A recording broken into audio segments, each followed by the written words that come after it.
দর্শক, আমি যেখানে দাঁড়িয়ে আছি এটি একটি বাজার। আর এই বাজারের মূল যে বিক্রি সেটি হচ্ছে শ্রম বিক্রি, এবং এখানে মানুষ বিক্রি হচ্ছে এক কথায় বলা যায়। এবং আমরা জানি এই মুহূর্তে ধান কাটার মৌসুম চলছে, সেই সাথে ঝিনাইদহে পরপর কয়েকদিনের বৃষ্টিতে কৃষকরা অনেকটা নাজেহাল, শ্রমিক পাওয়া যাচ্ছে না। এবং এই হাটেই এলাকার বিভিন্ন অঞ্চল থেকে মানুষ এসেছেন এই হাটে শ্রম বিক্রি করতে। পাশাপাশি যারা কৃষক আছেন, যাদের শ্রমিক প্রয়োজন, তারাও কিন্তু এই হাটে শ্রমিক নিতে আসছেন। এবং এই বাজারে আজকে শ্রমিকের পারিশ্রমিক কত করে এবং কেমন দামে বিক্রি হচ্ছে শ্রমিক, সেই বিষয়টি আপনাদেরকে পুরোটা বিষয় ঘুরে দেখাবো। আমি চুয়াডাঙ্গা জেলাতে আসছি। চুয়াডাঙ্গা জেলা থেকে কি জন্য আসছেন এখানে? কাজের জন্য আইছি। কি কাজ করবেন এই সিজনে? মাঠে ধান কাটা কাজ। কত করে বিক্রি হচ্ছে শ্রমিক? 1200, 1300।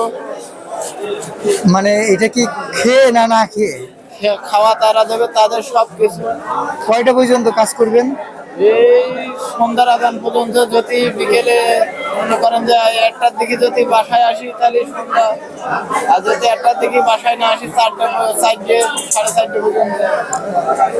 এই যে সকাল থেকে 4:30 পর্যন্ত 1200 টাকা, আসলে এত শ্রমিকের মূল্য এত কেন হঠাৎ করে? এখন এই যে বৃষ্টি হয়েছে, তাদের তো ধান তোলা লাগবে, এই কারণে।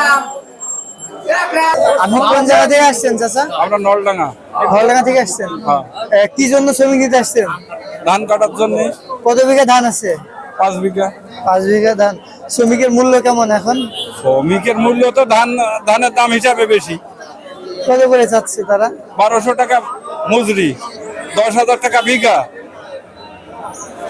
এইভাবে শ্রমিকের মূল্য হলে আসলে ধান চাষ করে কতটুকু লাভবান হয়? এখন উপায় কি? উপায় তো নেই। আমরা কৃষক, আমাকে করতেই হবে। যা করেছি তাতে তুলতেই হবে, লস লাভ পরে।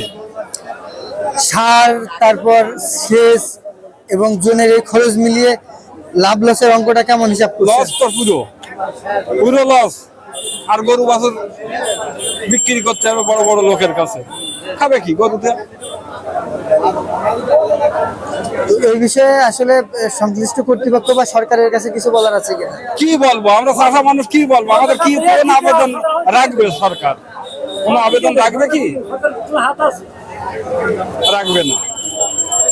আমাদের বলারও কিছু নেই। আমরা এখন ওই মানে সেই আমরা নিরুপায়। আমরা একরকম চাষি, যে বাংলাদেশের চাষি বা অন্য জায়গার চাষি, আমরা নিরুপায়।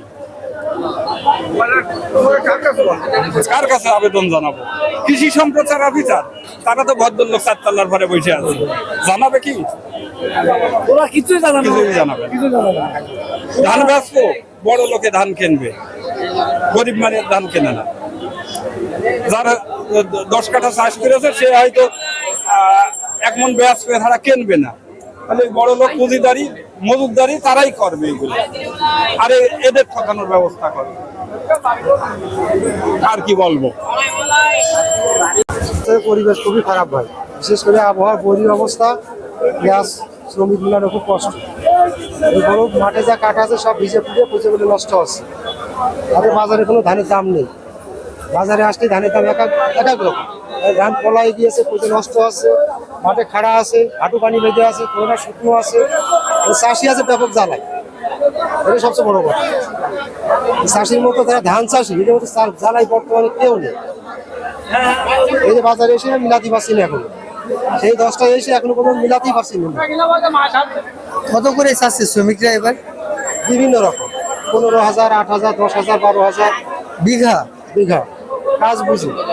আচ্ছা, বছরের অন্যান্য সময় এই শ্রমিকের মূল্য কেমন থাকে, আর এই মৌসুমে কেমন হচ্ছে? এখন তো সময় বেশি, ডাবল। অন্যান্য সময় যে দাম থাকে এখন তার ডাবল। এটা কি জন্য এমন হচ্ছে?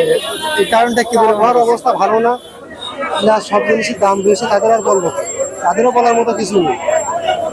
এখন তো সব জিনিসের দাম বেশি, সরকারের এদিকে কোনো পদক্ষেপ নাই। এই যে ধানগুলো পয়সা নষ্ট হচ্ছে, দেশের একটা অর্থনৈতিক ব্যাপক ক্ষতি আছে, সরকারের কি নজর আছে এতে? নজর না, কোনো নজর নেই। যে আসে সেই এই চাষিকে শেষ করার লাইন করে, শ্রমিকদের দোষ দিয়ে লাভ নাই। করার কিছু নাই ভাই, মিডিয়াতে বলে লাভ আছে? মিডিয়ার খবর তাদের চোখে বাঁধে না। কৃষি মন্ত্রী আছে আরামে বসে গদিতে, শ্রমিক মন্ত্রী আছে আরামে গদিতে বসে, শ্রমিকরা কি করবে? এই 10 দিন পরে কি করবে তারা? তাদের তো কামের প্রয়োজন আছে, নেই তা তো না। এখনো কথা বলে লাভ নেই, যারা গদিতে আছে তারা চেয়ার নিয়েই ব্যস্ত। দেশের মানুষ কি খাবে কি করবে এটা দেখার বিষয় না। কোন জায়গা থেকে আসছেন আপনি? বিষয় খালি হরিপুর। কত বিঘা ধান? 12 বিঘা। এই 12 বিঘা ধানে আয় আর খরচ এবং এবার প্রতি বিঘা সব মিলিয়ে উঠায় কেমন লাভ? বিঘা প্রতি 15,000 টাকা লস হবে। কৃষক বাঁচবে কেমন করে? কৃষকের আত্মহত্যা ছাড়া কোনো উপায় নেই, হয় আত্মহত্যা করতে হবে না ধান চাষ বাদ দিতে হবে, এছাড়া কোনো গতি নেই। মানুষ কি খেয়ে বাঁচবে ধান চাষ বাদ দিলে? মানুষ আর কি হবে? সরকার বসবে, সরকার দেবে, সরকার দেবে। ফ্যামিলি কার্ড দিচ্ছে, কৃষক কার্ড দিচ্ছে, দিচ্ছে না ঠিক। এগুলো চালু হোক, তখন লোক এমনি বসে বসে খাবে। ফ্যামিলি কার্ড সব ঘরে ঘরে পৌঁছায় যাক, মহিলারা বসে খাবে। কৃষক কার্ড যারা পাবে, কৃষকরা কিছু করবে না, ওই 2500 টাকায় হয়ে যাবে। বলে লেখাপড়াও শেখাতে হবে না, ওই শুধু এটা মিলিয়ে হয়ে যাবে। তখন ভোটের সময় আসবে, তখন বসবে। সালামের অভাব নেই, চার অভাব নেই, ভোট হয়ে গেলি আর চা গেল গা। কোন জায়গা থেকে আসছেন? আমরা কাজে আইছি। কোন জায়গা থেকে আসছেন? ও পাংশার থানা। পাংশার থানা, কোন জেলা এটা? রাজবাড়ী জেলা। রাজবাড়ী। রাজবাড়ী জেলা। রাজবাড়ী থেকে এই ঝিনাইদহ জেলায় হঠাৎ কি জন্য? ও কাজের জন্য। এই জেলায় কি শ্রমিকের দাম বেশি নাকি? না, দাম তো এক করে পড়বে। আপনাদের রাজবাড়ী জেলায় কত করে শ্রমিক বিক্রি হচ্ছে? এইরকমই দামে বিক্রি হয়। দেশ ছেড়ে বিদেশে কেন? ও আইসি এখন যাবো তাই। কতদিন এসছেন এখানে? এ আজকেই আইসি। আজকে এসছেন? আজকে। এখনো বিক্রি হতে পারেননি? না, কেমন দাম চাচ্ছেন? এ করলে 7,000 8,000। আপনার কেমন হলে শ্রম বিক্রি করবেন? আপনার কেমন চাচ্ছেন? 7,000 কমে তো যাওয়া যাচ্ছে না। গৃহস্থরা কেমন বলছে? গৃহস্থরা বলতেছে কম বলতেছে। 7,000 টাকা যাবে।